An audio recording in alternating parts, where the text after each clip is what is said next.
Hey there, 8th graders. Welcome to today's Explainer. We are diving into an absolutely massive moment in American history, one that literally redefined what freedom looks like. It's a story packed with incredible courage, brilliant strategy, and just unyielding patience. We're going to break the whole shebang down, step by step. So to start, I want you to truly picture this. Imagine growing up in a world where your entire future was limited by the law, way before you ever even had a chance to speak up. Imagine being told, nope, you can't own property, you can't vote, and you definitely can't go to college, simply because of who you are. Wild, right? But that wasn't some dystopian novel. That was the harsh, everyday reality for literally half the population back in the 1800s. Now, that stark, unequal reality directly contradicted a core biblical truth we find in Galatians 3:28, which says, "There is neither Jew nor Gentile, nor is there male and female, for you are all one in Christ Jesus." That verse right there establishes the ultimate God-given foundation of true equality. It's a powerful reminder that in God's eyes, our value is entirely equal, and because of that, our legal rights should totally reflect that equality too. So here's our roadmap for today. We're going to cover 1. 19th century inequality. 2. The Seneca Falls spark. 3. The leaders and their declaration. 4. The road to victory. And 5. Morality and education. Section 1. 19th century inequality, a world of few rights. All right, in the 19th century, the contrast in rights was, well, it was stark. Men held the voting rights, they had clear property ownership, and they had access to college. Women, on the flip side, had very few legal protections compared to men. They were completely barred from voting, their property rights were heavily restricted in a ton of states, and they were largely locked out of higher education entirely. Section 2. The Seneca Falls spark, a meeting for change. Okay, so the real turning point arrived in 1848. You're going to want to lock this number in your memory, because 1848 is the year that forever changed the trajectory of American civil rights. The Seneca Falls Convention wasn't just some simple get-together. No way. It was the very first organized meeting in the entire United States focused specifically on women's rights. This one event basically sparked a national movement. It taught us exactly how citizens can step up and organize for real social change when the laws of the land fall short of basic equality. Section 3. Leaders and Declaration, Voices for Equality. You know, to really understand this, we've got to meet the heroes who made it happen. We're talking about two incredible women, Elizabeth Cady Stanton and Lucretia Mott. They were the brilliant minds, the fearless organizers who brought everyone together to demand change.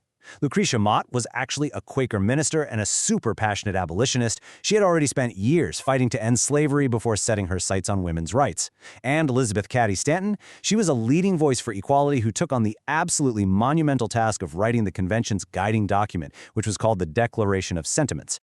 Now, this is where it gets really brilliant. Stanton modeled their Declaration of Sentiments directly on the United States Declaration of Independence. She took that famous line, "All men are created equal," and deliberately added just two little words, "and women," making it "all men and women are created equal." It was an absolute genius, undeniable way to expose the hypocrisy of the time. She was basically daring the country to actually live up to its own founding ideals. Through this document, the convention laid out incredibly clear demands. What did they want? Well, they wanted the right to vote, access to education, and equal treatment under the law. They just wanted to participate fully in society. And of all those demands, the right to vote stood out as their most crucial, and honestly at the time, their most radical goal. Section 4. The road to victory, 70 years of struggle. Here's the thing though, 1848 was just the spark. Lighting a fire is one thing, but keeping it burning is a whole different battle. It took over 70 years of relentless struggle, patience, and organizing from that first meeting until women finally won the right to vote.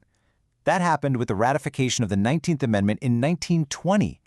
I mean, just imagine dedicating your entire life to a cause, knowing full well it might take generations to see the final victory. Section 5. Morality and Education, Applying the Lessons. All right, before we wrap up the history portion, let's do a really quick knowledge check. Do you remember the purpose of the convention?